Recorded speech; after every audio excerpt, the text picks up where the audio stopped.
Okay, so this is where we stopped in our previous class, and I want to see how far I have actually gone. So if I try to type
yes, I was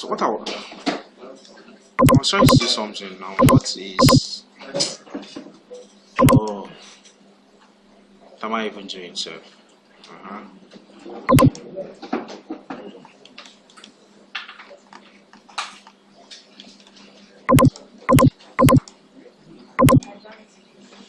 Okay, I need to save this and refresh, then okay, fine. So this is working. So okay, so let's continue from here. So what we are simply doing here is we want to filter our application. That's all we are simply doing. So I'll comment this guy back. So let's continue from here. So since we have the content, so let's write an if statement.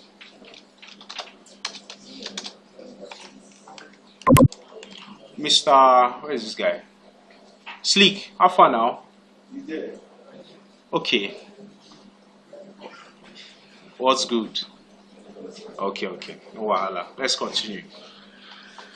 So we'll now come here and say this item. You remember who is this item here? It is the li for each of these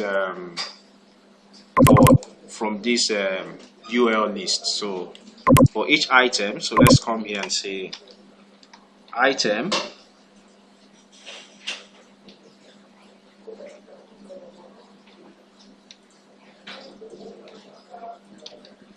okay, wait.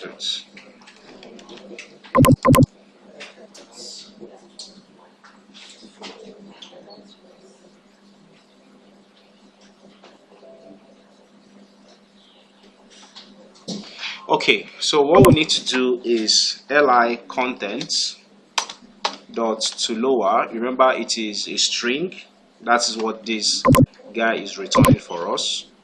Remember, it's a string, so we're converting it to lowercase.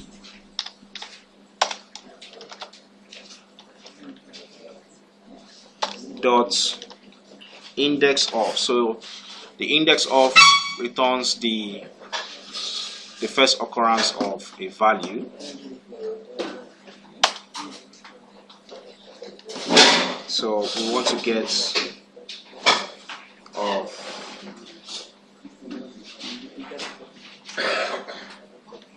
txt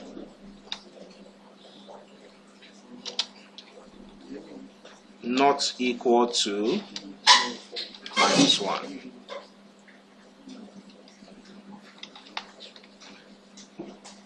I don't know if you understand what I've just done here. Hey, Jesus. If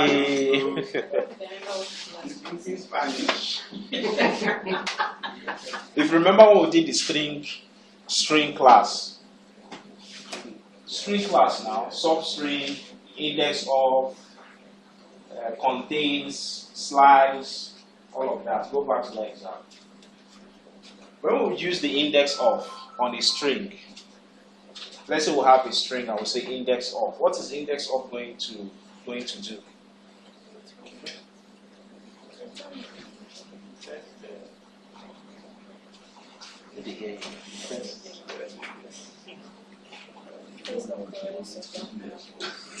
Okay, so it's going to return the first occurrence of that word character.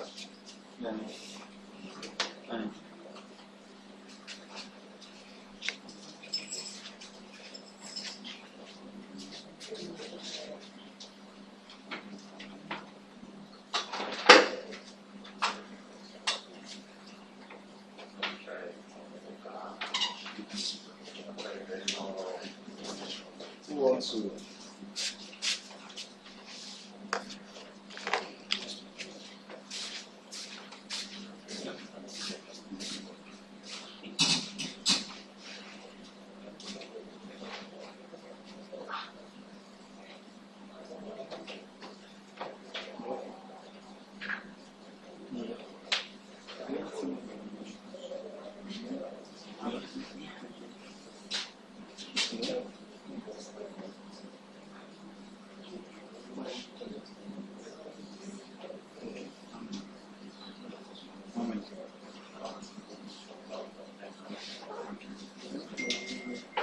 I don't know if you understand what I'm just written here. Occur index of u, or be the output of this program. Occur dot index of okay, you know is 5. So everybody knows it's 5. And you don't understand what is happening there. You can see I have coded the value now. Yeah. That txt is coming from that thing written in that text field. Okay, now look at this. It means if it's returning a value which is 5, 4, whatever, it means this value is what? It's existing here. If it returns -1, what happens? It's not there. That's what I'm checking. If it is not equal to -1, means there is a value there. Hope you understand. So this is where we want to start, doing that hiding, pulling out the li, yes, selection, then hiding, removing, all of that. So, we were having some challenges as per this guy here. Deflex was causing something, but we just need to do it like that for now. So meaning that we need to remove this deflex and also do what? Add d-none like that. So let's go in here. So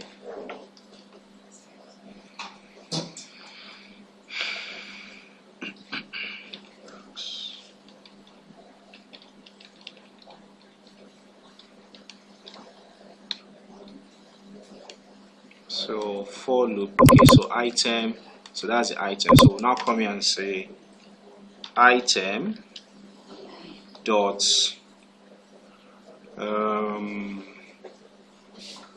is it class list? Because who is the item? Item is what? Li.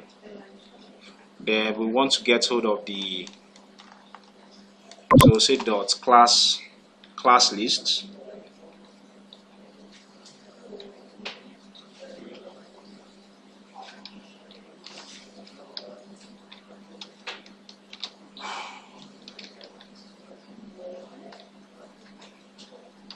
Dot add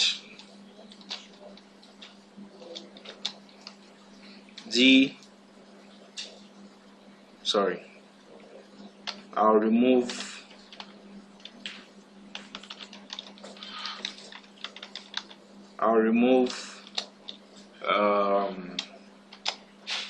d dash none,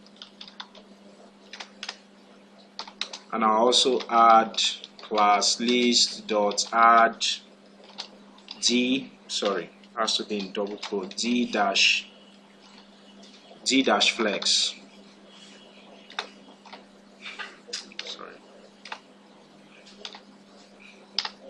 Else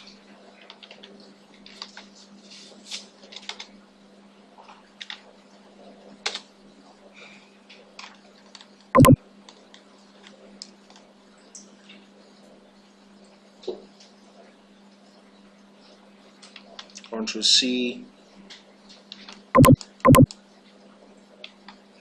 Ctrl V.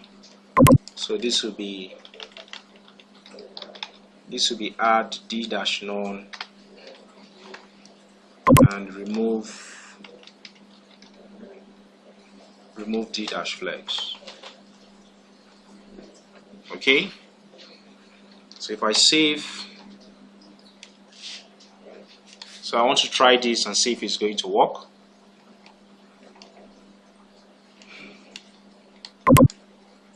So if I go in here and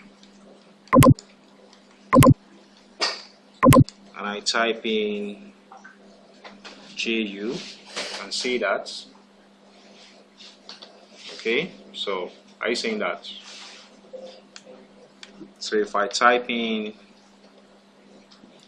because these are the three values, so if I type in M, are you saying that? So if I have so many M, thank you, like Michael, Mayowa, blah blah blah.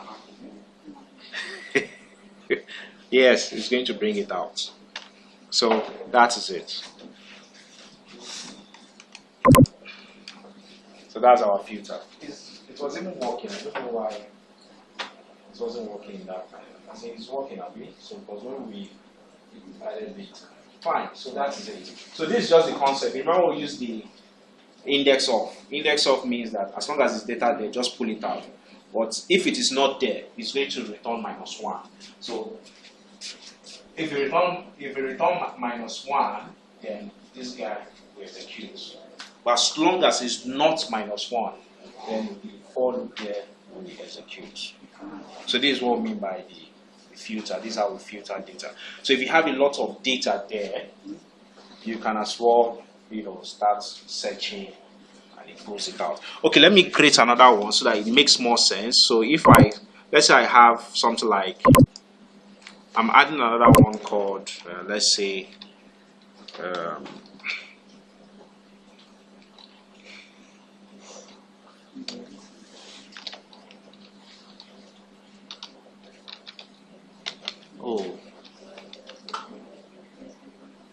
okay, I don't know if you understand what's happening here now. I'm using the same text field for everything. In some application now, you have a form that enters data. Then you have another form where you do your search. I don't know if you understand. So this one now, I'm using the one text field to do everything. So that's the reason why while I am typing, it is still what? The search is still working. So assuming I have another text field, maybe I'll just use this tool for, imagine this is your form now. Imagine this is like a form, you've created form. So this one will just be based for what? To enter data. Then you can create another UI where you can design this search to have that search icon. You understand? So that's where you now plug in this event that we just added. But I just noticed that I'm using one text field to do everything. So that's the reason why as I'm typing, I notice it is displaying. So let me just come here and type in Michael. So I'll just hit on add. Okay, you can see it's adding. So if this is not a very good one, seriously. So that's a mistake. I hope you guys understand what is happening here. It's adding because it is seeing it as if I have done search. I don't know. I just noticed this thing now. I had two text field, this one would have been for maybe for to enter data. Then the second one will now be for search. Alright, I hope you get this. People don't understand this. This is a UI error.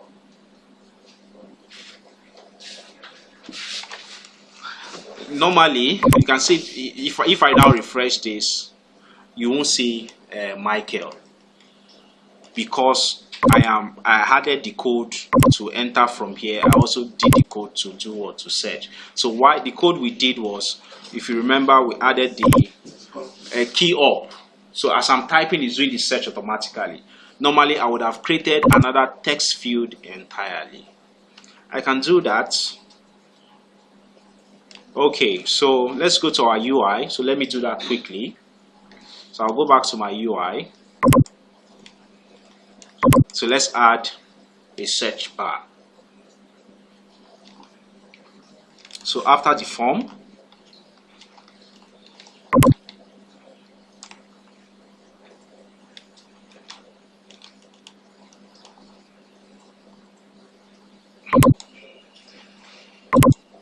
okay, so after the form, let me create a div.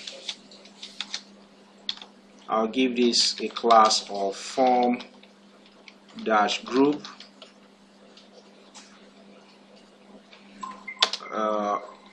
I'll use the colon dash 10 mx dash auto.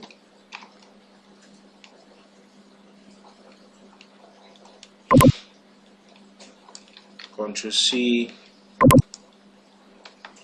Ctrl V, then this will be search, then text will be search ID,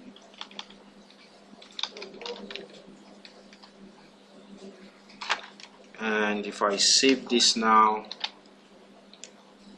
go back to my code, there I have this. Okay, so I'll use this to search. Okay, why this one will do for what, to add. So if I go back to my DOM, the only thing I need to do right now is to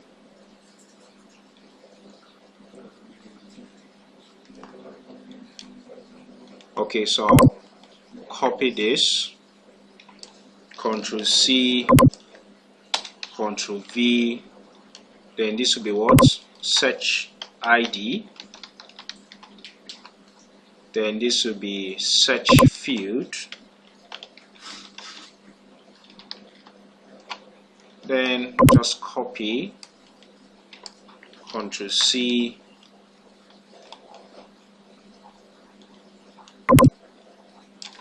Ctrl V.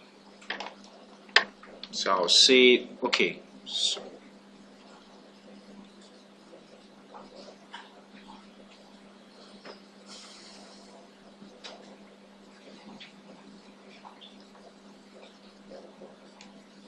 Okay, so if I save,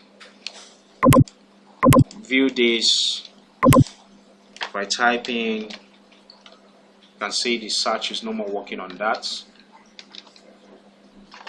Hit add. If I type, are you saying that now?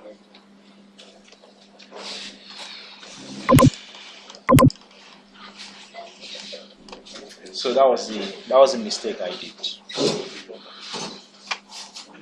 So the first thing you need to do is to create the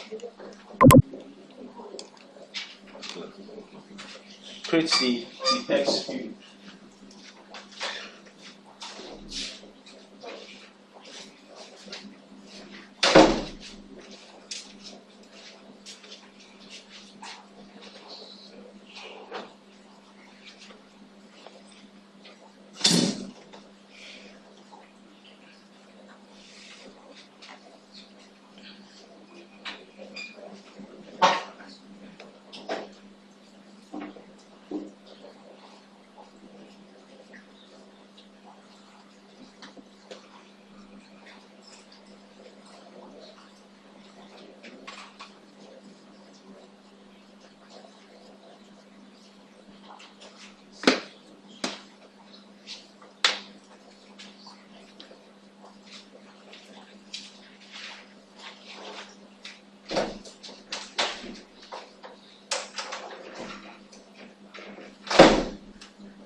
Yes. Okay. So the JavaScript, you need to create the get hold of the search I that's it, sorry, the text field using the search ID. Then you just simply, you know, that code that was, you know, initially this guy was text field. Just change it to search field. That's all.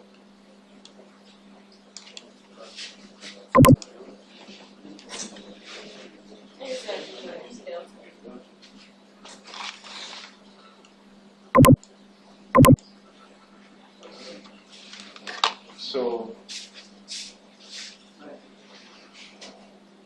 yes.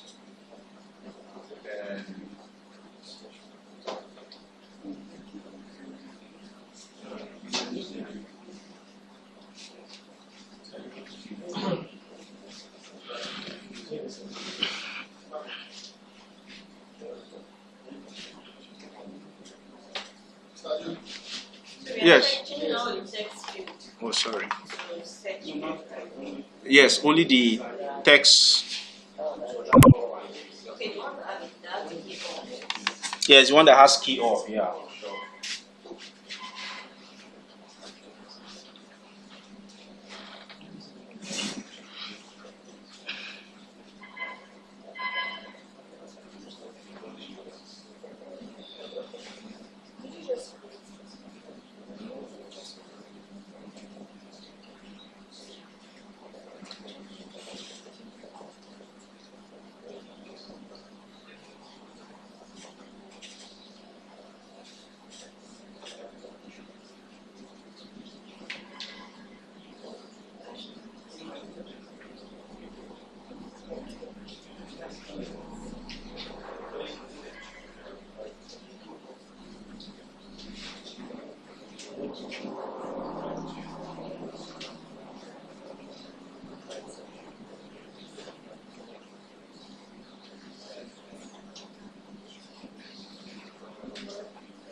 Okay.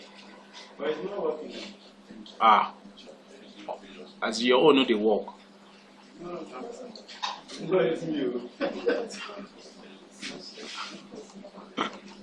But it's working. But it's working here. Please confirm. So I just added this value. If I come here and add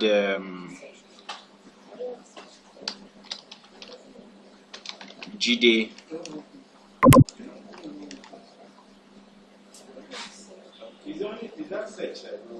and now if I now search is when you just keep on typing, now it's doing your search. So for instance, if I type in J,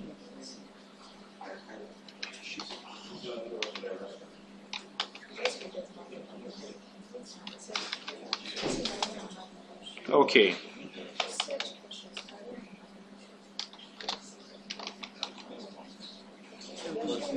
Wait, this is not working as expected.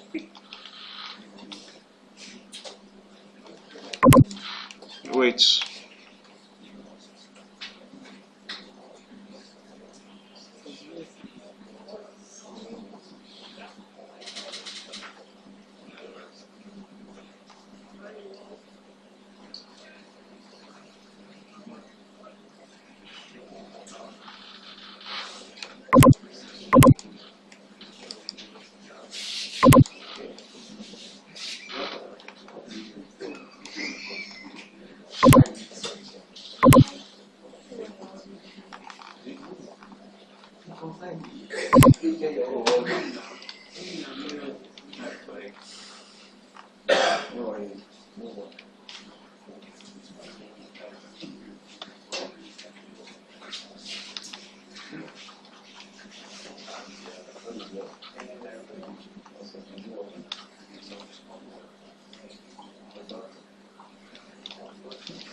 It's working now. It's working, yeah. It's working.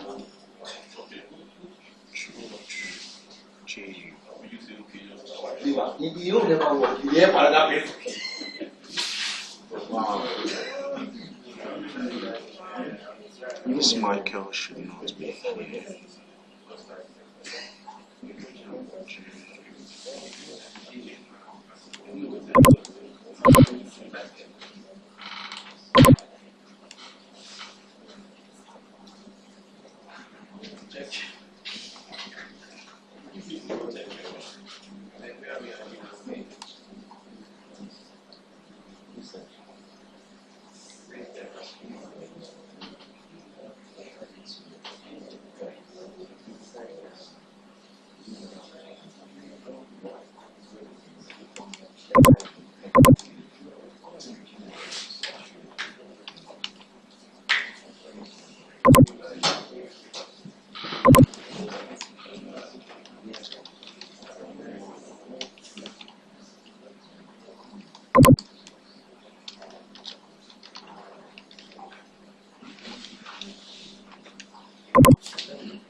Why? I can't do that now. You will be the one to sign it.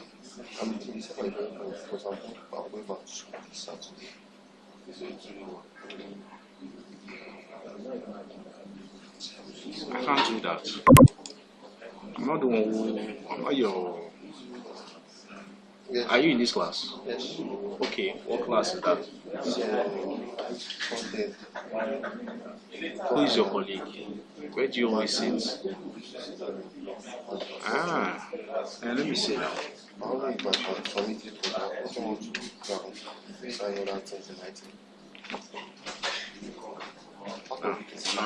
Now serious work. I just need to sign. Yeah, sign part.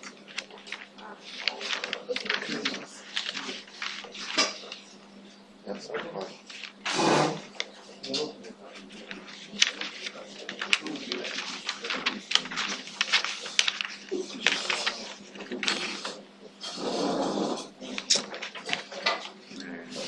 I don't know if I can look it off and come back tomorrow. I'll not be around tomorrow. I won't be around tomorrow. How about Friday? So we just have to wait. You can say I'm having a class. Just wait. Just wait there.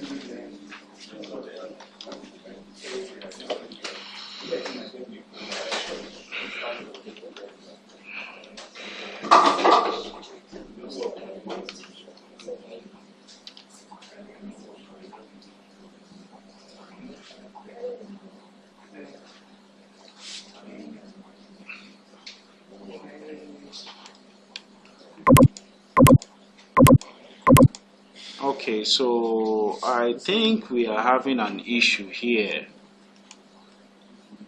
Because when I wrote K, there's no K here. There's no K here. So these two guys should not appear. And remember, these are the two items I just entered. So maybe he's not even seeing it. I think he's not seeing it. Okay, wait. Let me.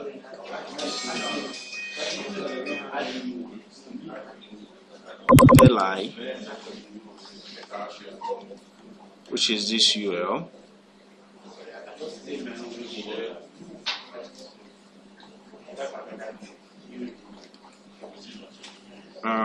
Okay.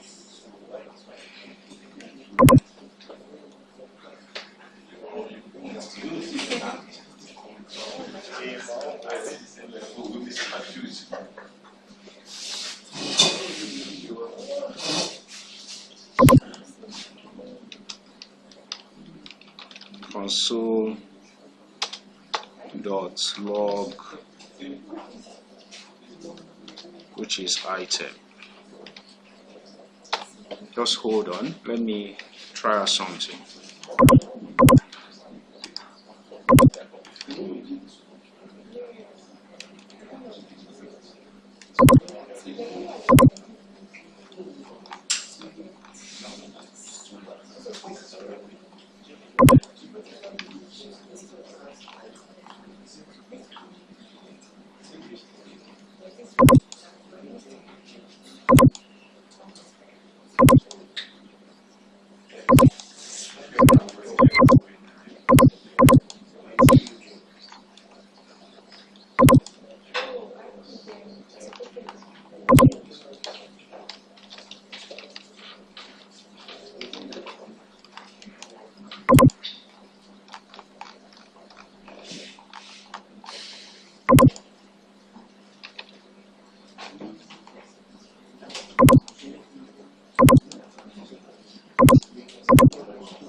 Okay, I think there's an issue here. It's not saying the new item I entered.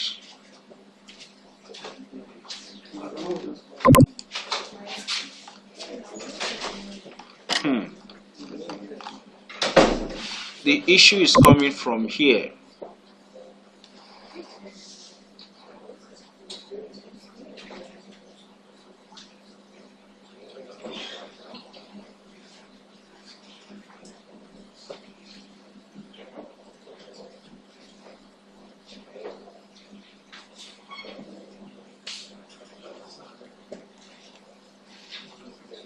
name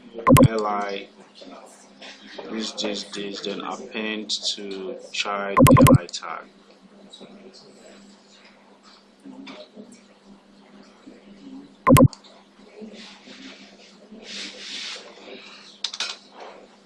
Console.log ul tag.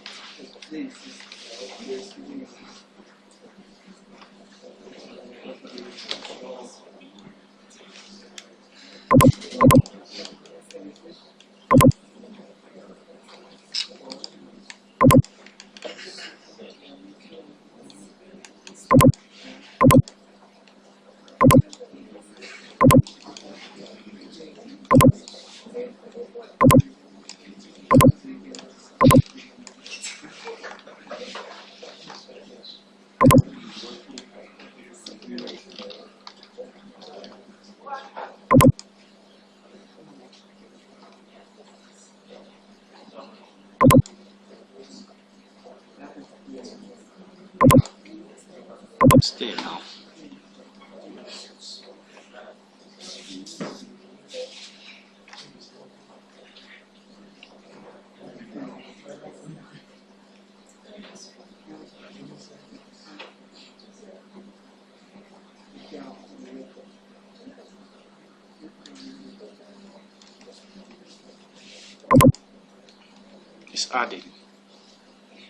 It's adding it. So, but why is this one not pulling it out? What did we use here? List group. Okay.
Okay.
Bros, it's around 3.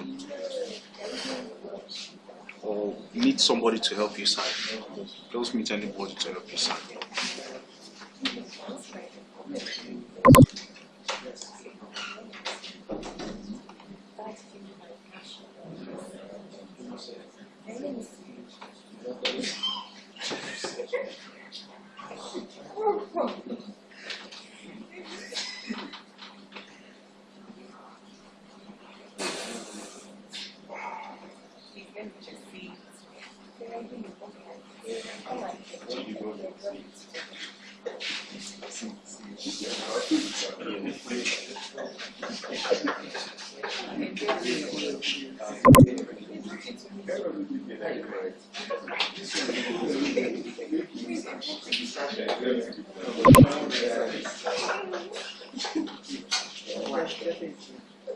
Just hold on. I'm having an.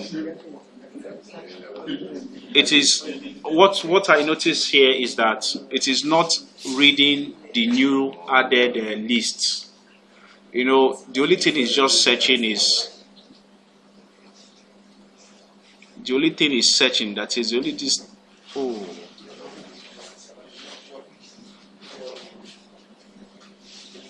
Okay. Okay. Okay. Okay. Okay. Wait. If I comment this.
Okay, so this was the mistake.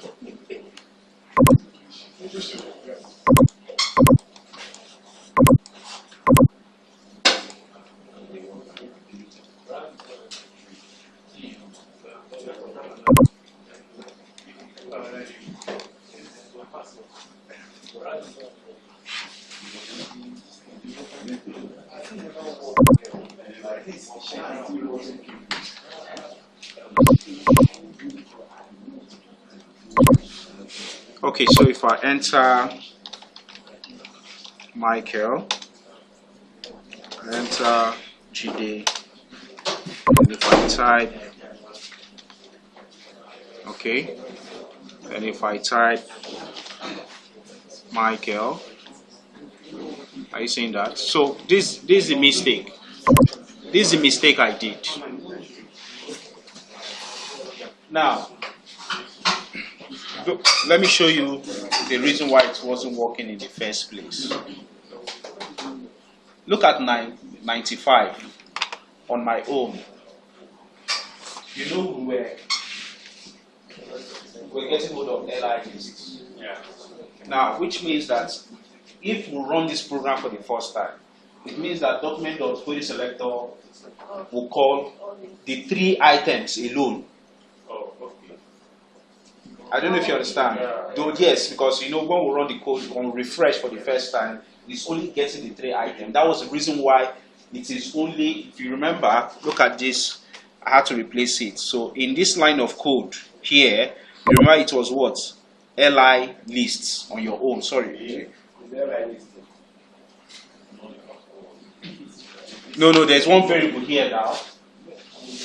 I replaced one variable here. I was calling that list now. Dot for each loop. Now, before each loop, how many items am I iterating? It's just 3. So if I'm doing the filter key up, it is only pulling those 3. That's why the Michael and GD was still not working. So instead of doing that, I had to call it during what? When I'm actually iterating. Or sorry, when I'm trying to search. So that's why I just say document.query selector. So I'm calling that UL now. So if it has any other thing, this is the time it's going to pull it. This is the time it's going to pull it out. So that is it. So we are actually doing the query selector now when we are what? Searching. Initially. Eh? Do you understand the previous class? I don't understand what you are talking about. So we now need to remove that. Wait.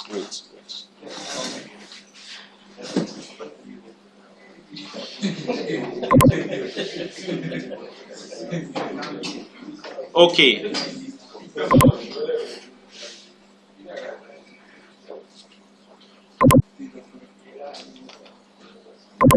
You remember this line 95? What are we doing here? List group dot item. So I'm searching for all the list group item. Initially, I could still do it like this. Hope you know that. I could still do UL, LI. It's still the same thing. Now, look at these lines of code. If you are the compiler, what will be the items of LI list in line 95? On the list in the UL, remember how many do we have? Just 3. So this LI list will be holding just that 3 lists because we queried it when the code was running, as in during the first load. Do you understand? So while we are adding, he's not seeing it because we are still holding those 3. I don't know if you understand, but we are seeing it on the UI, but in the code aspect, this LI list is not seeing it because we have queried first before adding. I don't know if you understand this. So instead of us call, here, this part now, I now did what? LI, sorry. Yes, initially. What's the variable name again? Sorry. LI lists. Dot, thank you. So this will always, so when I now type in filter, it will only search for those 3 alone.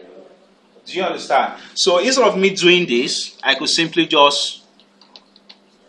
I say, okay, instead of, let me just do call it now, that is query those UL. So if I have so many items now in that list, in the UL list, it's going to search it. So that's just what I did. Okay, so I need to comment this guy out. So what you just need to do is comment this. I'm not using the LI list again. Then, so this is now saying during the key up, it's now going to query, look for all this already in that in that UL.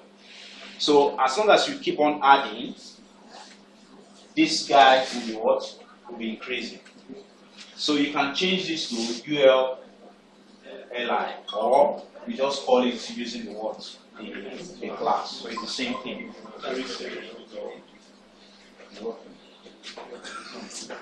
It didn't work. Okay. Yeah, it should be working. So just keep on adding more items, then do your search. It should start working. I was really confused the first time.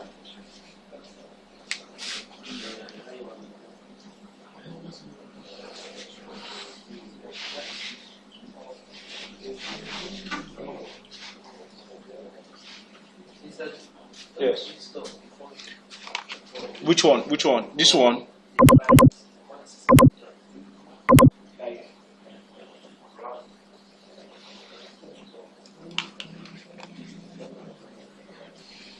So just replace that LI list with, you just write it now, document of query selector, then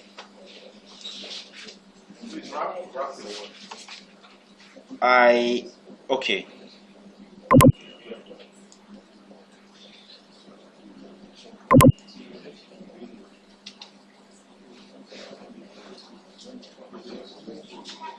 I don't know if this one making sense like this. It's together. Hope it's together. Yeah.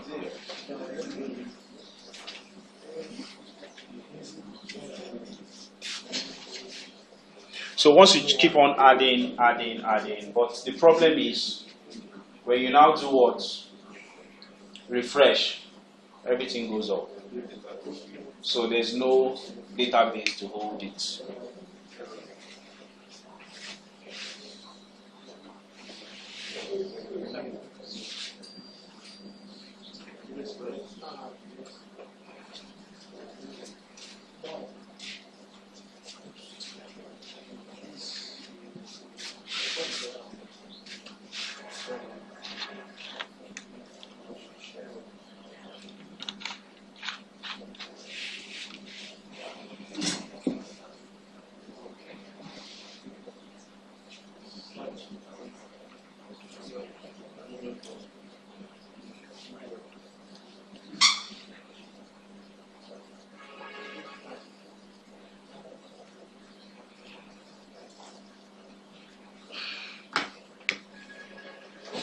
Okay, so what we have simply done so far is anytime we add data to the UI, we'll always say it, then we'll try to delete and do a lot of things, do your search, and we'll refresh the browser again. It will repeat itself. So all the data will be lost. Okay. So I should scroll up, right?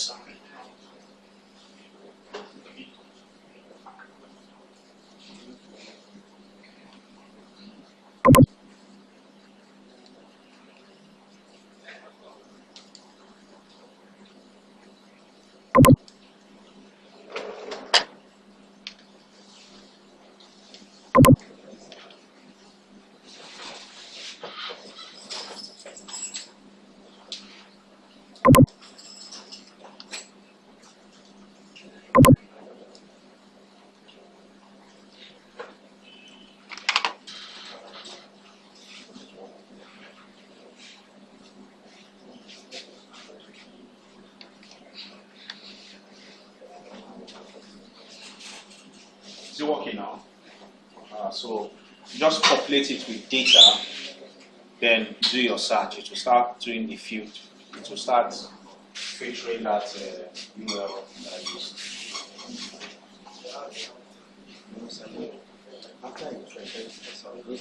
Will go off, yes. It's because we are not storing the data.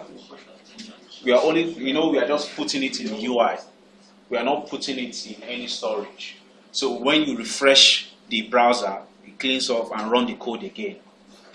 Okay, so what we want to now do is, how do we start storing this in, if this is a real life application, definitely, sorry, if this is a backend application, not really a real life application, if this is a backend application, this data, these names will be coming from somewhere, and basically it will always be from the database. So is there a code for this like suggestion or something coming out? Like you drop down suggestion. Like you try to input the name. So it's like this. Like a saved kind of like What you have inputted, what you have previously inputted. What will happen? It's asking if there's a code. Like, did we write the code for that as well? I don't understand. now the browser, when you type it, if you go to your output, so it's making out your output, what you type inside Text field. Yeah. So you just bring out this report. That's your browser's job. That's your browser's job. So you can go to the, you can clear it from your history. Yes. Okay. Now, what do you mean with that? Yeah. That's browser stuff. So you can clear it from your history. But there are ways you can use JavaScript to clear it too. But I don't want to start going into that.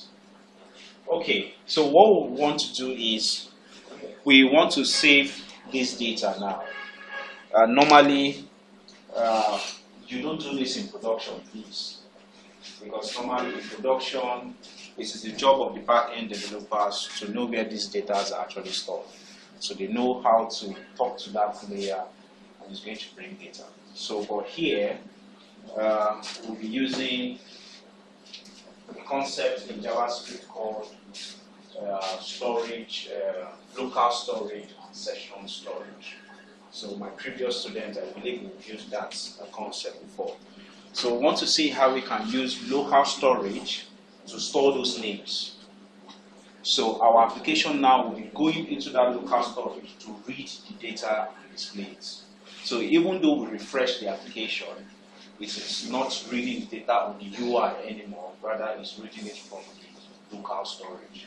So local storage here will be serving as our data source. But you should note that it is not always a good idea for you to use local storage to store sensitive data. So we are just simply using this to hold our data. So JavaScript is giving us these two objects to use for free.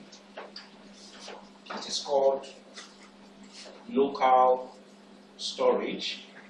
So meaning that local storage is an object, Then we also have what?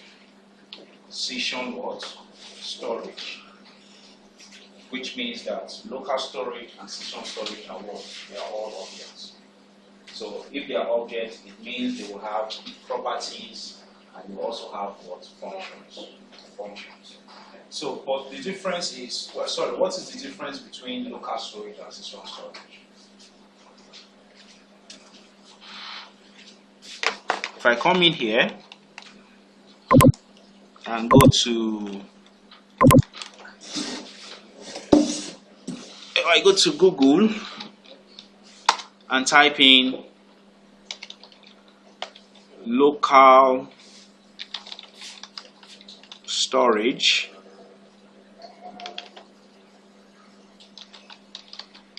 versus session storage. Initially it was cookies, but JavaScript has advanced, so we will simply use local storage and session storage. So let's see the difference. So somebody should read. That's the difference. Okay. So I assume you guys. Local storage doesn't expire. Good. While data in session storage is cleared when the base session, when the base session ends. Okay. So this is a very good example. You've seen some application where once you log in into the application and maybe you did not log out, or somehow maybe you're using a desktop and the thing just went off, or you mistakenly closed the browser. If you open that browser again and issue that URL again and hit enter, it will tell you to do what? To log in. I don't know if you understand. So meaning that is using session storage. So session storage means that any data you put in this storage, called session storage, will be lost if you close the browser.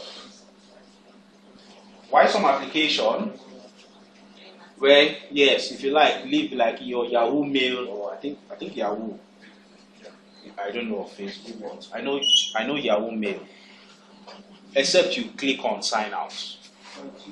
As long as it's your system, it will always be open. So if you close the browser, you open it, it will always try to bring out that your page back. So, but most applications, sensitive applications, we want to always use a session storage. Okay, why some will use timer on that storage, so that certain time if you're not active, you close the application. So that's just the difference using what? Session storage and what? Local storage. So if we tend to use session storage, what's the disadvantage? It means that if I close this application, if I close the browser, what will happen? And you open the URL again, it means it's going to restart. So all those data you entered, everything will go off, then you need to rerun the code again. So I think we'll be using what? Local storage. So local storage, once you create it, it will always be there until you go into the browser and you delete it yourself, or you use some JavaScript functions to do what? To delete it. So let's see how we can use local. So that's just the difference between session storage and local storage. Excuse me.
Okay. So let's do this now. If you remember when we were doing this guy, there's this example we did. Sorry, in our not this ones. Is it function dot? Not this. Okay, JS objects. Do you remember this guy?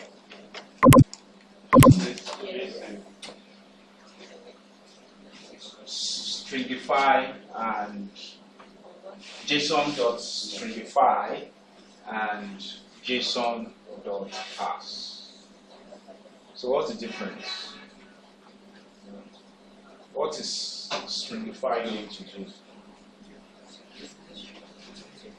It does what? It takes a JavaScript object and converts it to a JSON. And you know how JSON looks like. Everything is string. Then you can take JavaScript, you can take JSON and convert it to what? JavaScript. That's what JSON.pass is going to do. The truth is, you know, when we are using our data, when we are using local storage will only accept value and key. Okay, let me go back to my DOM.js and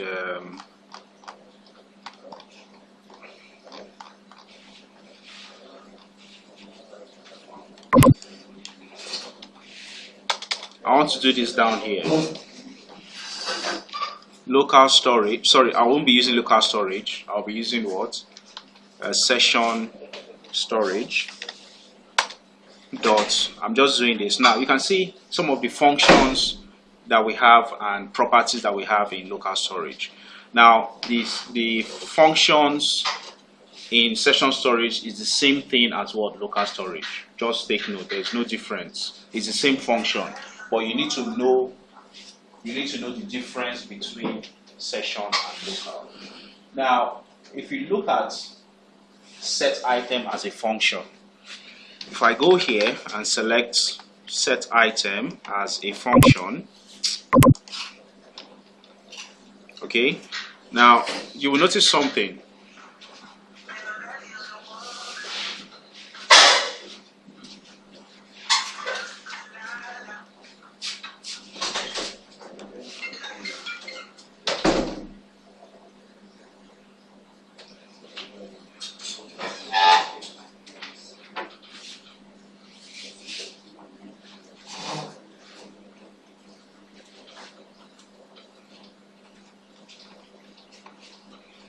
Now, what is set item going to do?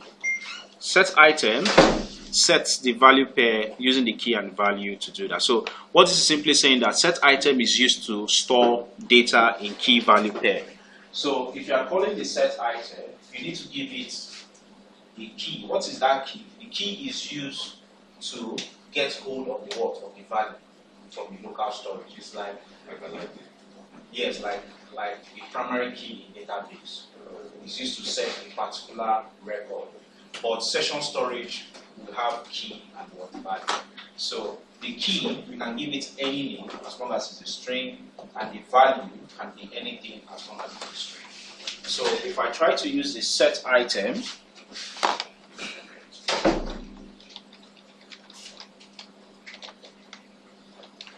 so look at this. If I come here and say key, I can just say 1, comma, the value, I can just say, don't type this, I'm just doing something, please. I'll say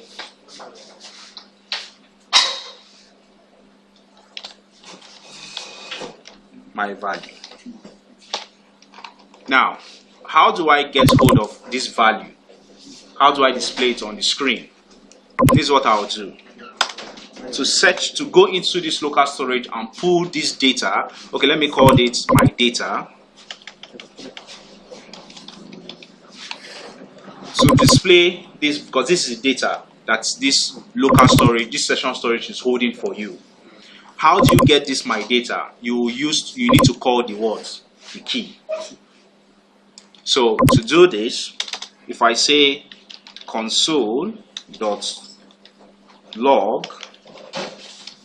and I come here and I say session storage, look for that, get me a value. Session storage will now ask you to provide that key. So how do you pull? You say dot get item. Now get item will now ask you to provide that what? Key. You can see that. So in this case, what will be my key? 1. So this code, when I execute it, this is going to take this data and store it into the local storage, session storage. And if I want to pull this data, I will use 1. Now I can also create another one, Ctrl C, Ctrl V. So in this case, this one will be 2, and this will be what? My data 2. So if I save and I run this, sorry. Okay, so if I run this, go to my inspect, I'll go to console. You can see it's displaying what? My data. Now you can also come here and inspect the local storage. You go to application, so you can see we have the storage side. Okay, so in my session storage, if I come here, you can see this is my application. If I click it, then if I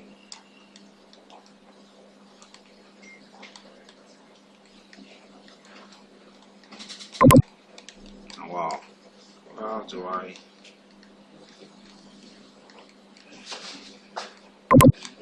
Okay, so are you seeing this now? You can see the key is what? 2, 1. So you can see the value. These are the data. Now,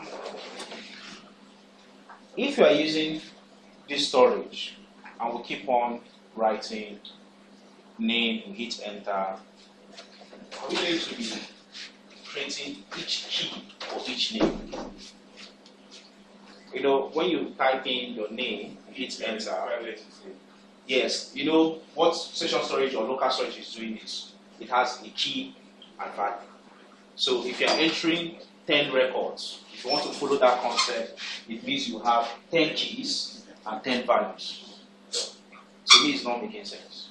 Even though it's going to work, but it means that for each value, they will have its own key. So for each value, they will have their own key. For each value, they will have their own key. But it will make sense if this data is actually what? An array. I don't know. So I'll just have a key, one single key. Then I'll use that key to call up that array. So that array now will be holding all the values that I'm entering from that field. So it will just be populating. But the problem now is array is what? An object. Hope you are getting this. I can't come here and put an array here.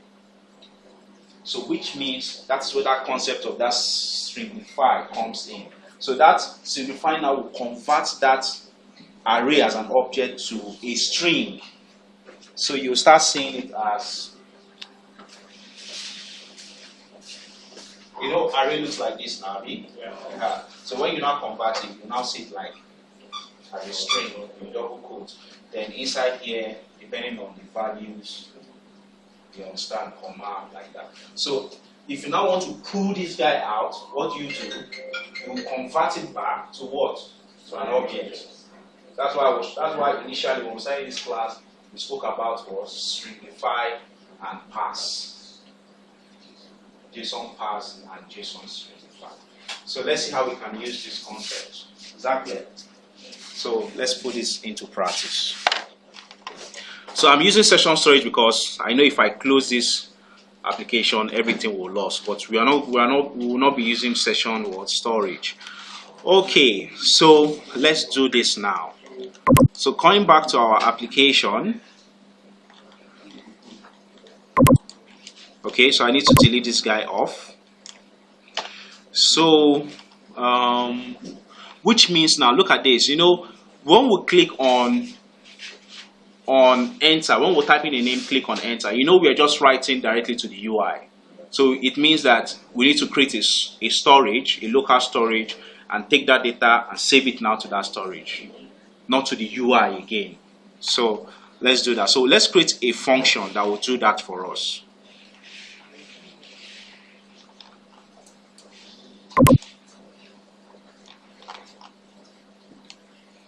Okay, so let's come here and create, call this a function. So let's call this a function. So let's call this add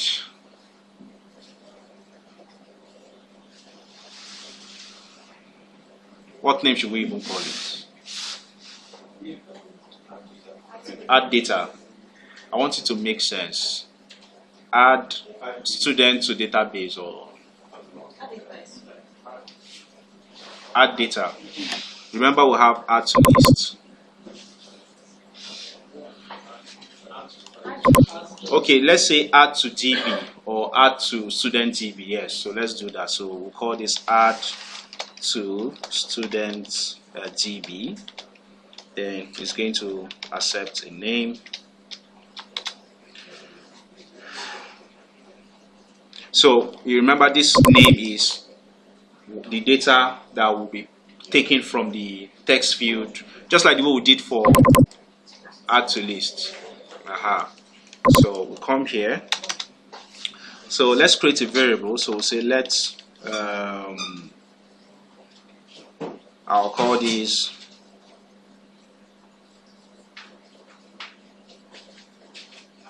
DB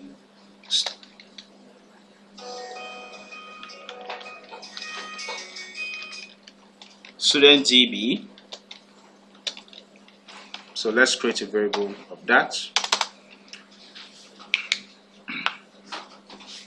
Now, because we are using a local storage, you know we don't want to always create different keys. We don't want to always create different keys for each value. So all we need to do is we need to find out, because we'll be using one key. Do you understand? We'll be using what? One key, but we want that key to pull the value. So we'll be using the get method, so the get function, and find out whether this key is already existing in this local storage.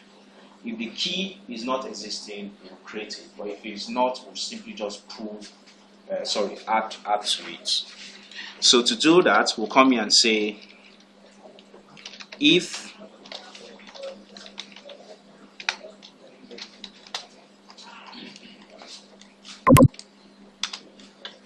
so come here and say if what local. So I'm using local storage now, not session storage. I use session storage because I know I was just using that as an example. So if I come here and say if local storage dot get item.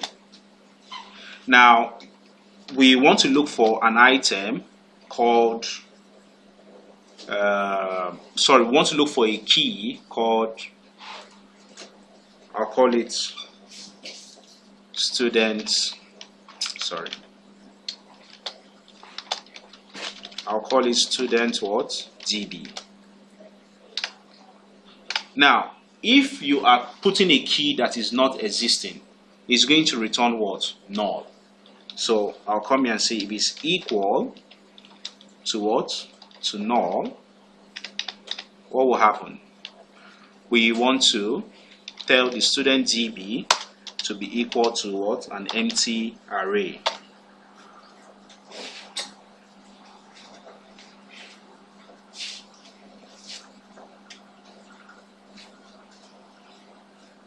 So we have just initialized this variable. You know, if you call student DB here, what will be the data type of student DB here? If I just say console.log and I say student DB, what will be the data type? This one here. If I just say No. console.log student TV, what will be the data type? Undefined. It's undefined. Hope you remember now. Because we've not actually defined anything, we've not assigned anything to it.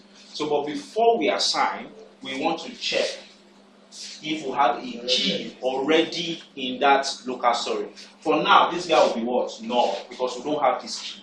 So, if we don't have this key, we are simply now assigning GB to become what? An empty array. You can see it here. So, if this is an empty array, else, what will happen? So meaning that we have that already there. So we need to pull that guy from there. So look at this. If I come here and say the else I'm doing here is this. You remember that in case this guy is not existing, initialize this guy to be what? No. Sorry, to be an empty what? Array. But if this guy is existing, what are we going to do? We need to pull the data. So let's do this. So we'll come here and say local storage dot what? Get item. So we want to get the name of the item, which is student TV.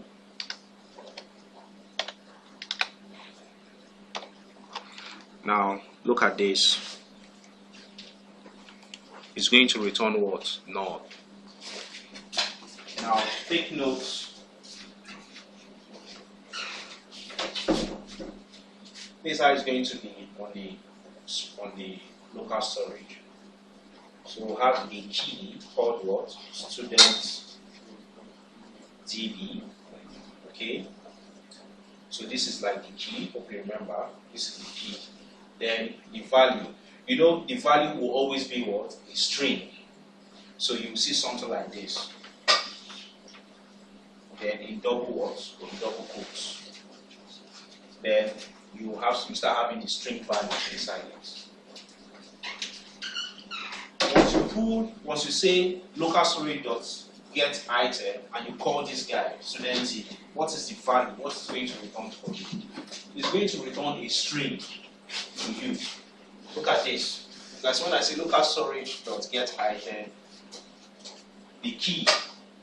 You know that we are in else because we assume that student DB as a key is already existing that has a value of what? String that is what? An array.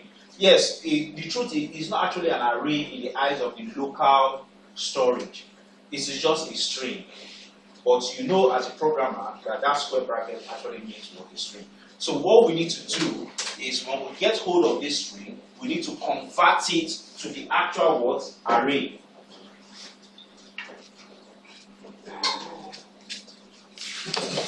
That's why this is an advanced class. Yes. No, what's that?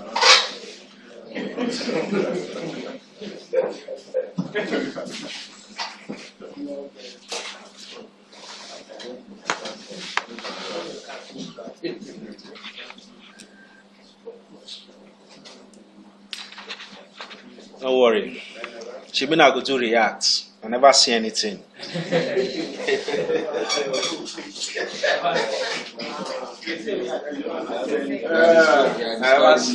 Never see chonching.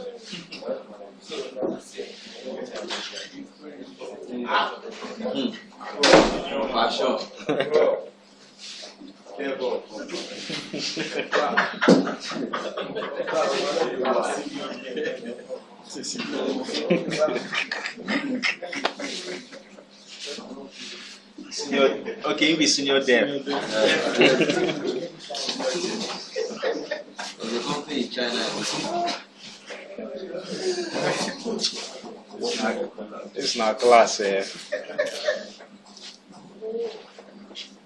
Okay. Now, in programming, you just need to try your best to understand the logic of what is happening. And I'm just trying my best. I don't know, this marker is still just messing up. After I get marker.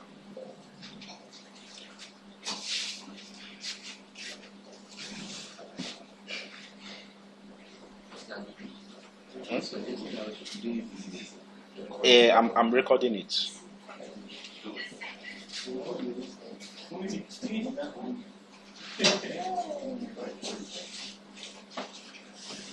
Sorry, let me get marker.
So I'll send you the second we cannot get this. I'll send you the second number. So she did with the items already. I'll send you another said this person.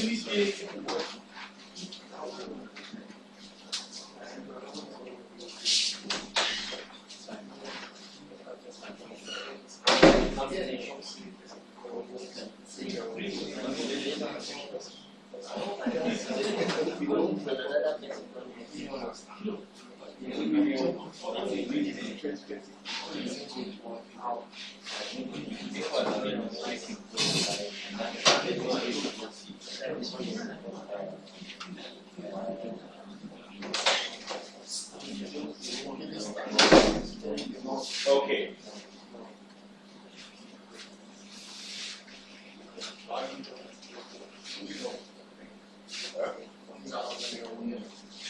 Okay, for this application, the explanation. Which one? No. Make I.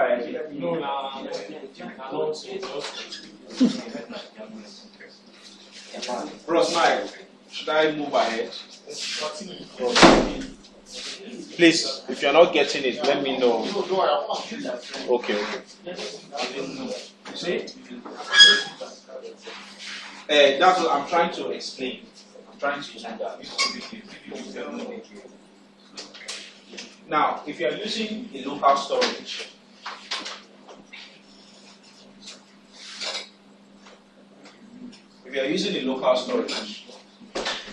local storage, we always use key value pair to hold the value. So let's say I have a key and the value. So we are told the key will be of type what? String. And the value will be of type what? String.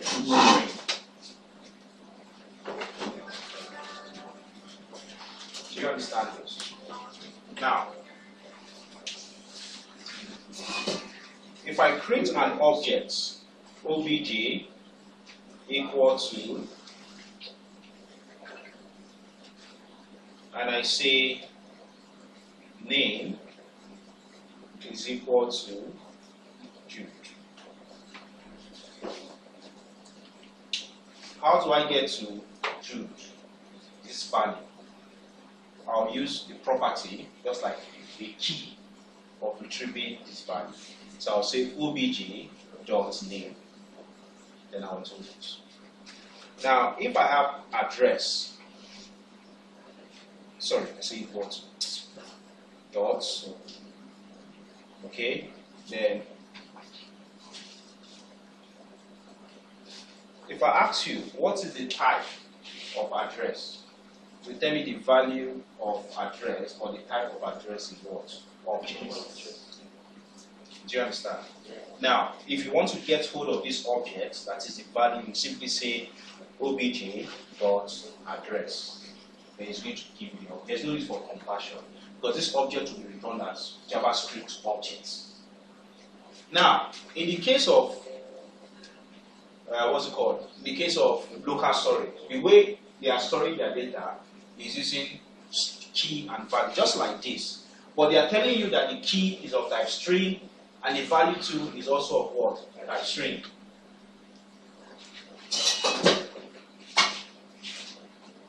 So which means that if you are trying to do this like this now, this will be what? Let's say the key now is name. I'm just using this. Then the value will be what?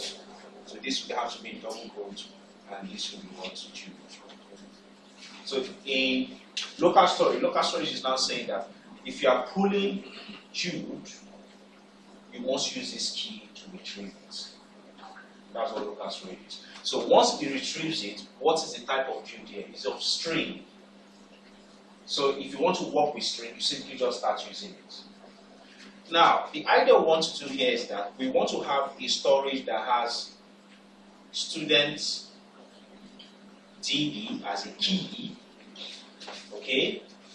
Then the value. Now, we don't want the value to just hold a single value because we want this value to be an array of all the names that we'll be entering. So you might be tempted to do this. So the first data you enter is KC, comma, the second one is MI, comma, like that. But if you do this, this will not work because local storage is saying that my value must be a string.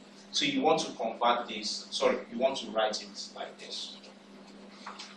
Now, if you are pulling this value now, and you say local storage dot get item. So what you get item is saying, okay, I know I'm a storage. Please give me a key that I will use to retrieve a value. So you need to provide this key. So the key now is student TB. So it will not say, okay, student TB, okay, I'll put this data for you. Now, if it's pulling this data, it will be giving you as what? String, which is this stuff, like this. Anything in double quote is a string. Now, because this is a string, and you want to pull the value here, there's something you need to do. Meaning that you need to reconvert this guy, that is, clean up this guy, so that this guy becomes what? An array, an object, now a JavaScript object, so that you can use your for each loop, your iteration, your contains, push, and the rest to start working on this. So that's the reason, that's what I'm trying to do here. So the student DB, which is a key, the value will be what? An array, but in double quote, which is a string. So we need to convert what this guy is going to return, because this guy is going to return what? A string of array, that is array inside a string. So, but we need to convert it to an object, because this gets item. If I open my mouse, you can see the return type. You can see the return type is what? String. If it is not there, if you don't have that key, it will be what? No. So, because it's going to return string, I can't do anything with that stuff. So I need to convert it back to the actual, object, which is an array. So that's where we'll start using the word JSON.what.pass. So let's do this now. So if I come here, I will say JSON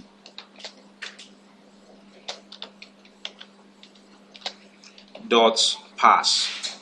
So if I say dot pass, pass will say, okay, I know you are coming in as a string, but I want to convert you back to what? To an object. Then once I do this, then I'm getting hold of what? Student.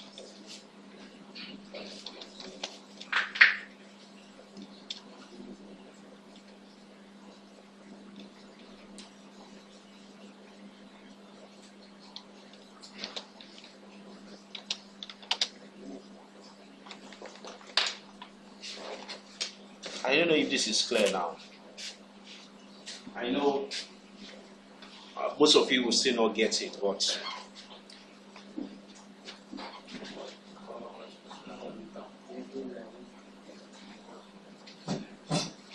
in case you are finding this very difficult, you can go back to this guy and you can see customer.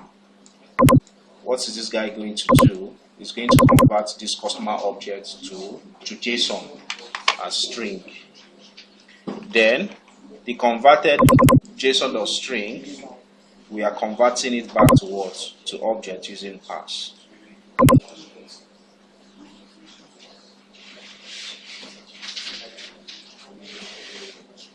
Okay. Now, what will this guy hold now? What will be the value of student student DB now? What will be the value? Look at it. What will be the value of here? What will be the value of students? Student DB. Thank you. It will now be what? An array.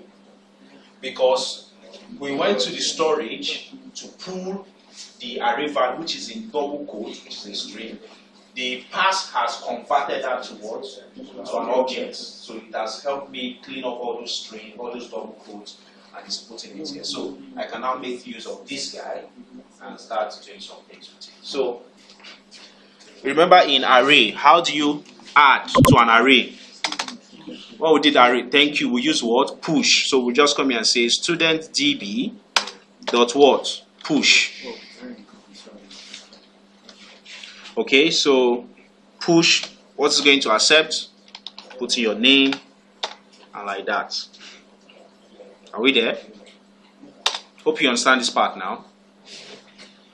There's a function called push now. Push is going to add things to the end of the array. So after doing that, so this is going to add. So what are you going to do here? Again, you still take this guy and put it back in the storage. So let's go there and do that. So come here and say local storage dot what? So dot now you can see how do I push this guy? How do I store this guy now? I need to convert it back to what? To a string. So I'll be using JSON.stringify. So I'll come here and say local storage dot set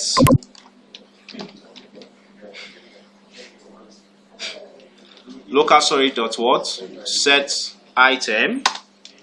They will now have, so the key is the student DB. Okay. Comma. So now you should know I can't come here and just type in student DB. I shouldn't do this because the student DB I am passing here is what? Is an object, which is an array. And set item, if you look at the, thank you, it's going to accept string, value, key, and what? String as a value. So you can't come here and just take this student object, which is an array. Array is an object. If you do this, it will be an error. Assuming this is a back-end programming language, you see it as an error. So we need to convert this guy to what? To string. We need to convert this guy to what? To string. So we can now come here and say, so instead of me doing that, let me just put it here. So I'll just say JSON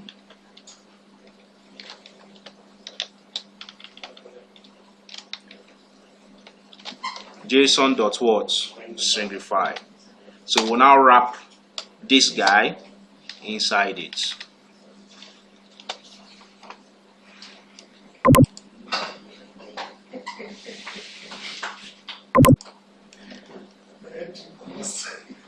So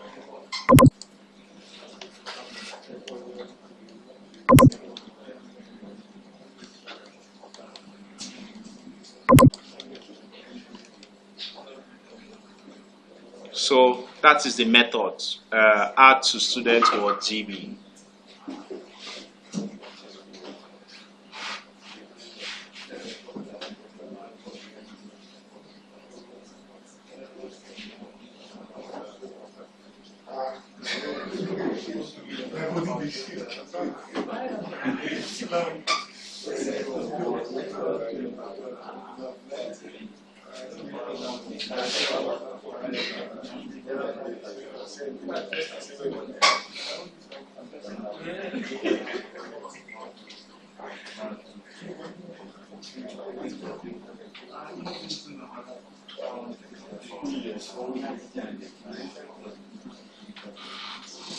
Okay. Are we through with this? Yeah. Okay. So this anytime we call this method is going to accept a value and it's going to do its job by checking, and if it's not there, it simply gives this. So if this is not there, what will happen? So let's say we run this code for the first time. What will happen here? This will be assigned to what? Yeah, if it's called, definitely this is going to return what? Null. You get, because we don't have this key inside the local storage for the first time. So this is now going to create what? An empty array. So here, which is an empty array dot push. So this will be the first data now that will go in. I don't know if you understand. Then if it goes in, you now put it back and save it back to the storage. If you are now doing another insert, what will happen? This guy will be what? False. Then it will just go in, pull, keep that. Thank you. It's going to skip the first keep, then go in, pull this data, convert it to a string, and go there like that. So it means that this add to student DB will put it inside this method, add to list. I don't know if you still remember this guy, because this guy is the one that is creating the whole LI and everything. Sorry, I need to comment this. Then we'll come here and we'll say add to student what? DB.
Okay, now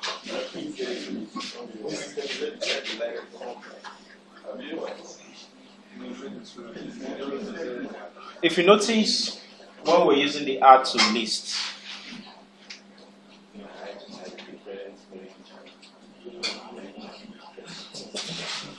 who is actually calling the add to list? The submit button, which is this guy here.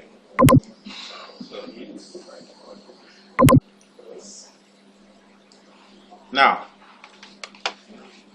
well, if you notice, if we run this application for the first time, you know we had coded the LIs.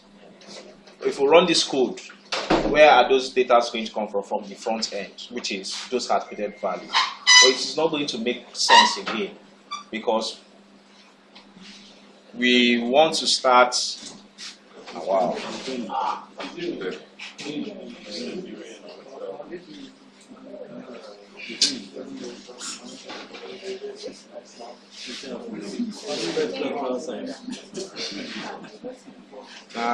Lagos this thing now. So what we'll be doing now is this. We remove all those stuff so that when we run this code for the first time, it will be empty. You understand? So meaning that we can now use our enter data to impute those data now. So we need to transform this code again. You know, I've not done this before, that's why. Okay.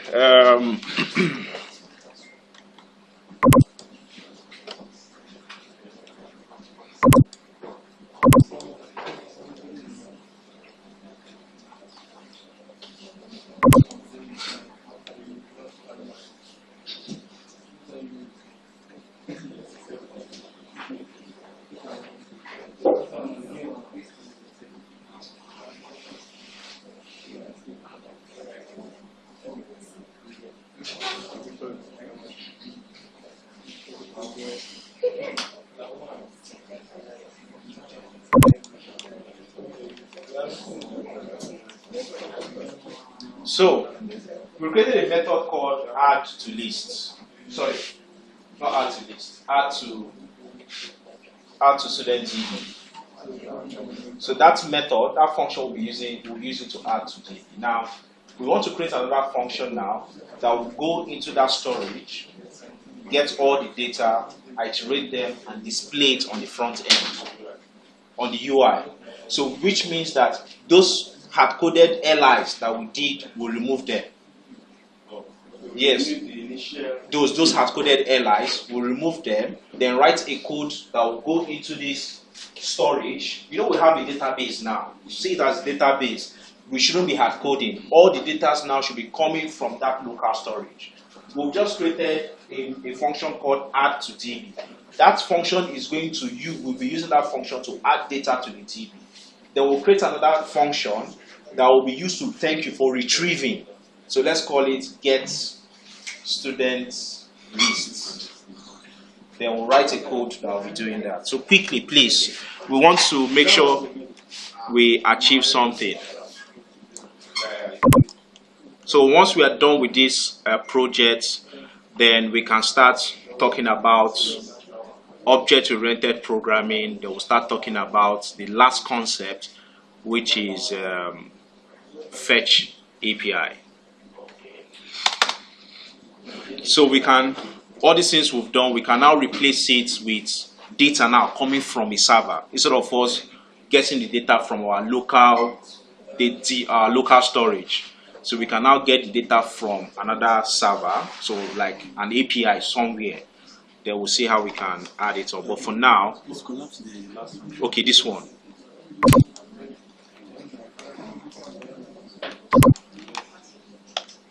So please, all these things I'm doing here, they are very, very, very, very, you can see I'm stressing it, important. So if you feel, or more, this one not to concern me, yes, no wahala, but it simply means that maybe you need to go home and start reading it by yourself, or because definitely you'll be meeting it when you are doing React.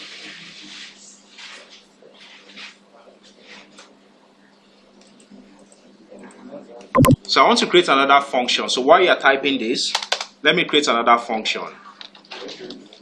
So I'll call this function get student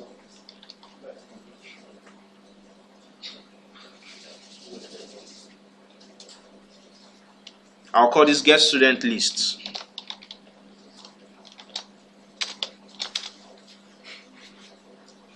So I'll copy these two lines, Ctrl C. So this is what I copied, Ctrl V. That is from here, these two copy and paste, because the get list 2 will check.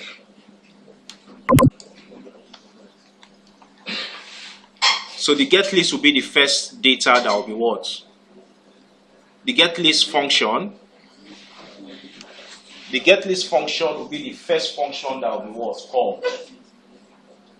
Hope you are getting this. The get list is the first function that will be called. So meaning that when our browser, when we are loading our application for the first time in the browser, we want the browser to call this function. So the function now, that's why you can see I had to copy those to check. Okay, if it is not there, we want to create an empty array. Or if it is there, let me simply get the previous one. So that's what this will be doing. So that's the reason why when you refresh your browser, you know, initially when you refresh your browser, what happens? All the data is gone. So when you refresh your browser, it's going to call this method again. So it will now check, are those data in that collection, in that local storage? If it's there, I'll display it for you again. Do you understand this? So that's the reason why we are creating this method. So this method will always be called each time you load the application. So as long as you do something, you add, let's say you now click on refresh, you see it is going to call this function. This function will go to the database, pull the data, and display all the lists for you. Okay, so after the else block, in this case, what is student DB now here? Student DB is what? Is an array.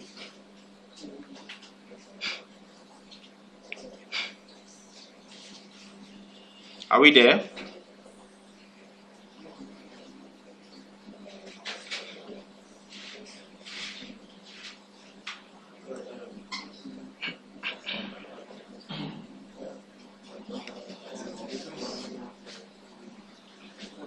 What is student DB here?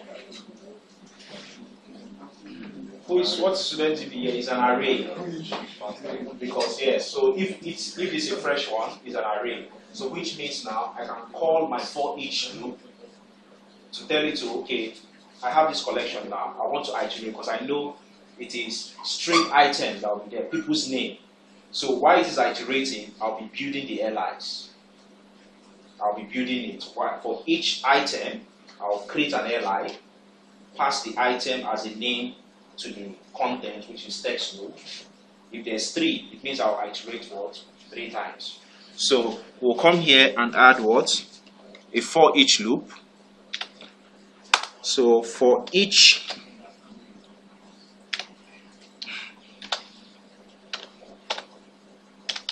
we'll come here and say for each, now calling a callback function, which is function, or I can use my arrow function, but let's just use the function. Then the function is going to, so here we'll call this the value, which is what name should I give it now? String names or item names. Let me just say item names. Okay, so student DB, what is the items? What are the what's it called? What are the values in student DB? It is what? String values. In this case, the student names. So this student's name, item name, or should I say student name?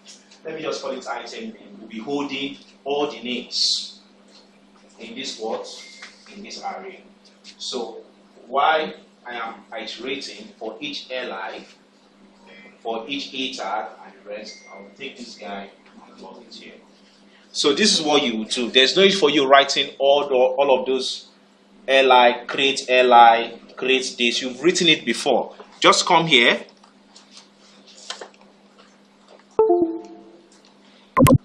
Do you remember this guy?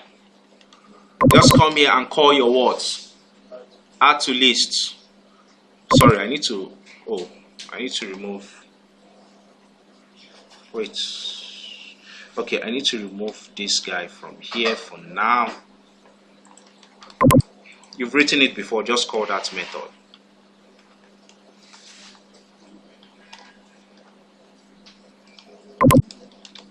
So you come here and say what? Add to what? To list. You come here and you say what? Item name.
Okay.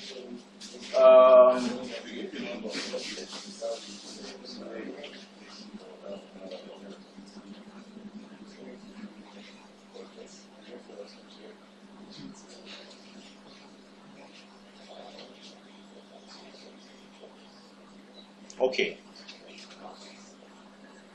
So let's quickly run this. So we have done get student list. So this is going to be called when our document is being loaded at the application for the first time. So meaning that anytime we want, we refresh. So if I go online and there is this event, Google, wow.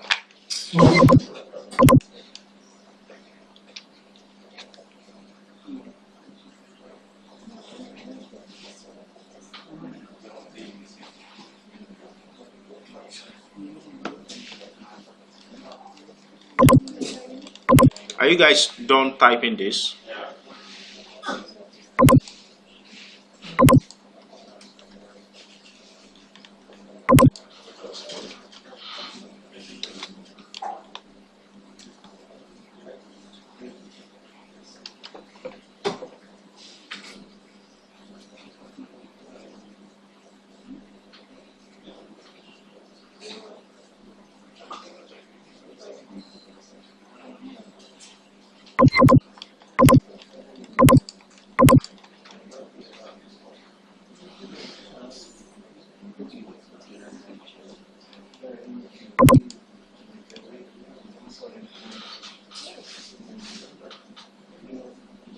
Are we there?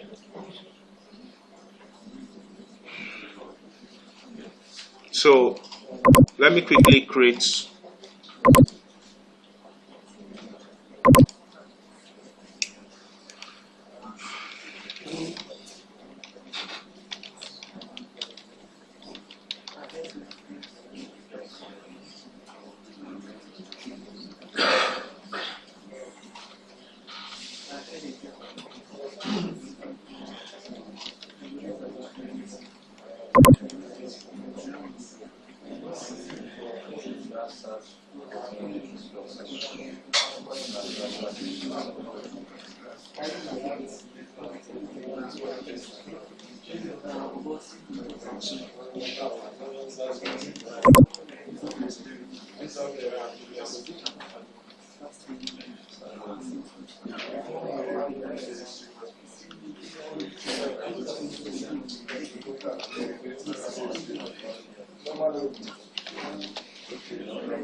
Okay.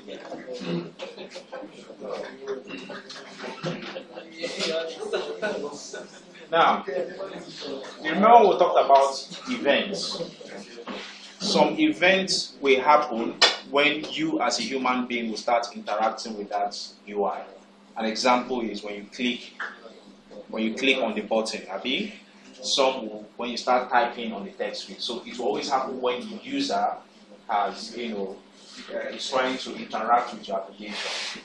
But there are some events that you want it to happen as you run your application for the first time. So JavaScript is giving us an event called load events. Now, if you notice what I typed in, load events and DOM content was loaded.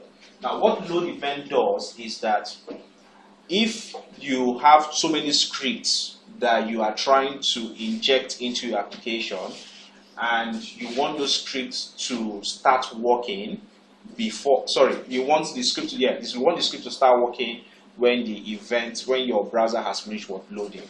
Then you can simply start using the load event. So load event means that when you issue you call in your web page for the first time, some things will start loading, getting all the script and the rest. So once it is done, that load event will fire.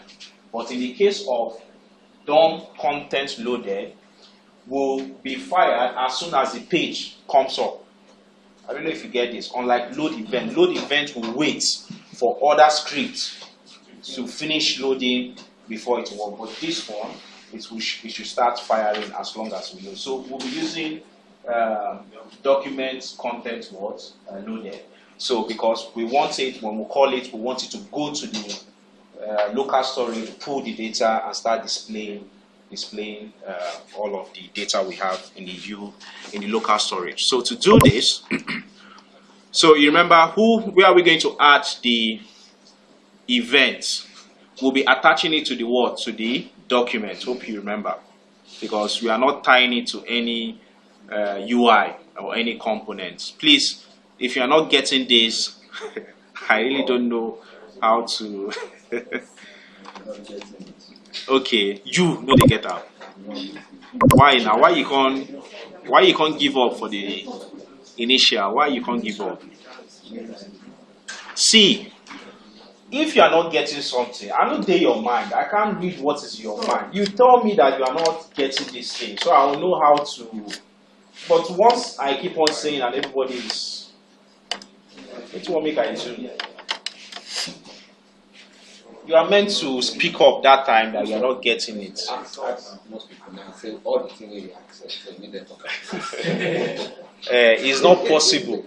It's not possible they want to say everything, or at least they will. Yes, they will. No. See, the most important thing is for you to understand the concept. It's not a must that you want to tell me everything that is happening here. No, but at least if I'm trying to do something, you should have an idea why I am actually doing this. That's why I'm explaining some of these things here. We are creating functions. Let's see what happens after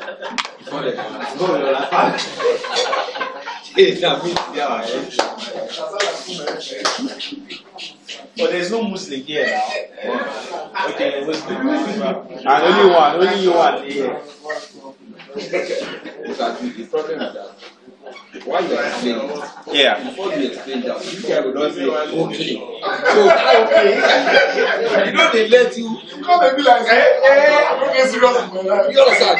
Before you even explain rich, you just say okay. So you know the whole rich friends of rich. Okay. Whereas him himself never know understand. You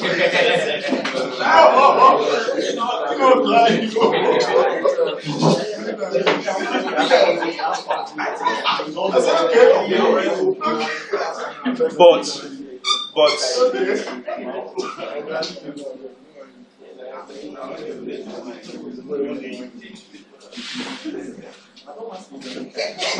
to times. You know. I think they talk okay. I feel sleepy okay. But you guys should understand. You know, we get it's not like I know some people are not actually getting it, which is allowed. Yes, this is a programming class. It's not that we are not, as I explained, some of us we don't possibly most people don't get that.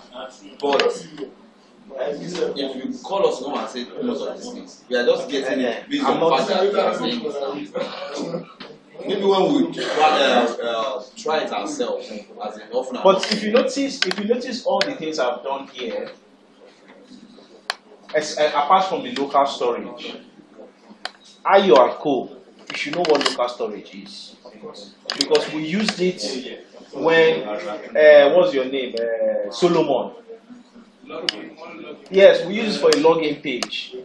We've used local storage. It's just a way of holding some. But if you notice when we use the login page, we just use it for a certain value. We are not converting anything to string or using stringify or what's it called, or pass. But now that's why I call this an advance. Now we are not putting those data as a string, as a single value now inside the key. We are now using what? An array. So this is where the concept of this pass, JSON pass, and what? JSON.whatStringify.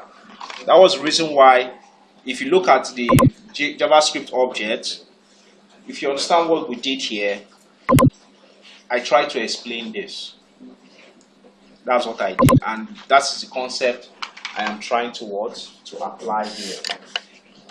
But you should know what JSON stringify is going to do. You should know what JSON.pass is going to do. The JSON.stringify, what's going to do is going to convert your JavaScript object to what? To string. Then JSON.pass is going to convert a string, which is a Java string, a JSON string, to what? To Java object. That is it.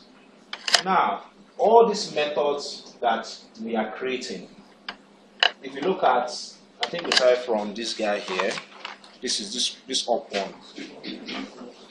Add student to what? To DB. This is the first thing we did. If you look at the if-else statement, you already know what if-else is used for. Decision making. If it is false, run your else block. you understand this concept now. If it is false, run your else block. So the question now you want to start looking at, what is what is going to make this if to be what? False. What is going to make this if to be what? True. Since you understand what if else is as a programmer. That's why I said when he was saying that if I call somebody to start explaining, yes, nobody wants to explain everything. But at least there are some things that when somebody says, okay, explain this code for me, at least there are some things you can explain, but not everything, which is allowed. Because you guys are just jumping into, what's it called, into programming. Some of you, this is your first programming class. So if I call you now to explain all these things for me, I will be surprised because I'll start asking you, have you done programming before? Because it took me time before I understand some of these things. So what I'm saying here is, with time you get on. If you're actually serious with programming, you keep on practicing. There's no two ways of learning programming. It is practice, practice, practice. I'm only here to explain some things for you. 60% of your programming career is for you. That is, now you go. I'm only trying to do 40%. Then the rest, 60%, is for you. So it now depends on, because sometime when you are trying to build a program or an application, you will be jumping into challenges. You will notice I'm still using what? Google. It's not everything I know. So it's now Google that will now, when I read and I try to understand, if I still don't understand, I will still go deep, do my research, so that some people will explain it better for me. So the truth is, maybe you guys are actually tired. This is Art to Student TV. There's nothing special in this code that I've written. The only new thing I've added is what? Some local storage. That's the only thing. If I ask you, what is this thing going to do? You will explain to me now. You will tell me. If I ask you what if is going to do and else, you can explain. The only thing I've added here is what? Because you already know what push is. Hey, God. Why you explain? Tell this guy me no say okay.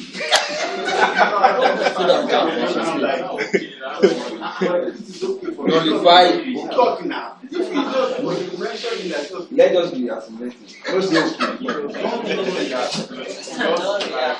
Just be nothing. That's the reason why. That's the reason why. If you go online, or maybe most of these Udemy courses or this, you notice that they tend to do shorter videos.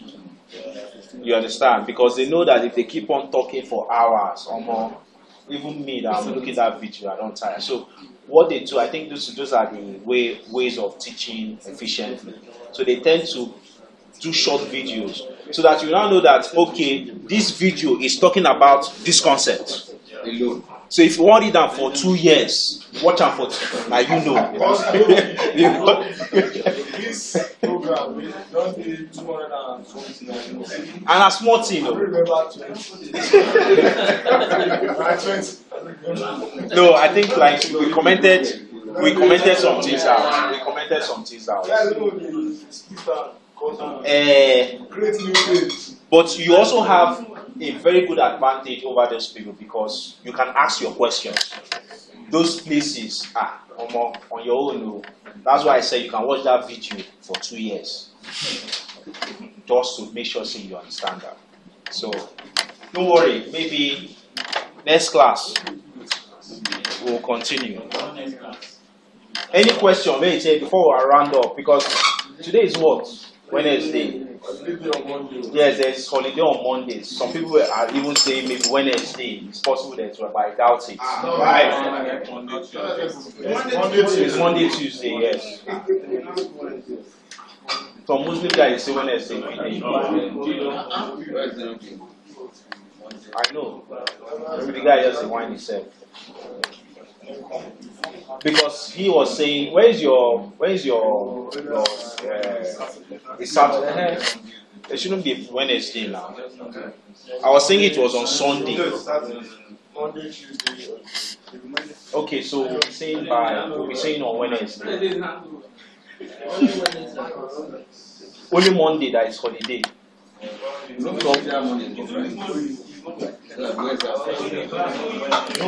why? Okay, we'll make up Monday.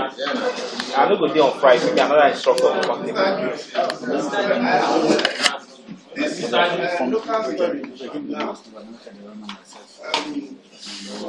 Saving this particular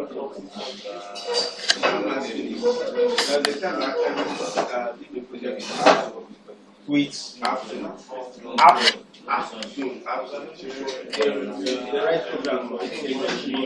okay. personalization. Most of the codes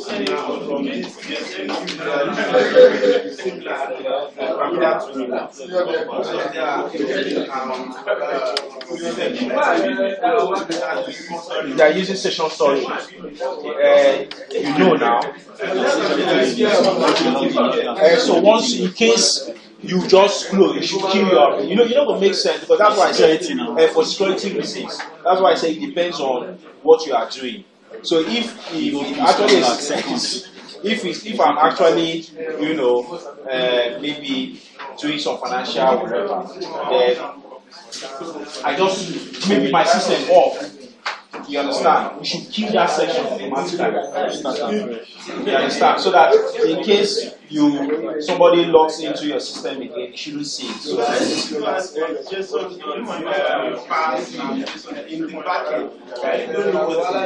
but now you now understand.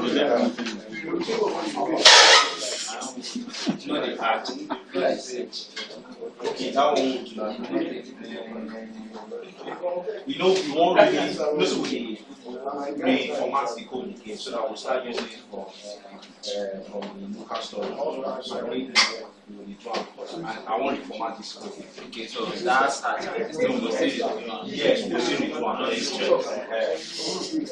that one I was just trying to show you how things are actually done there.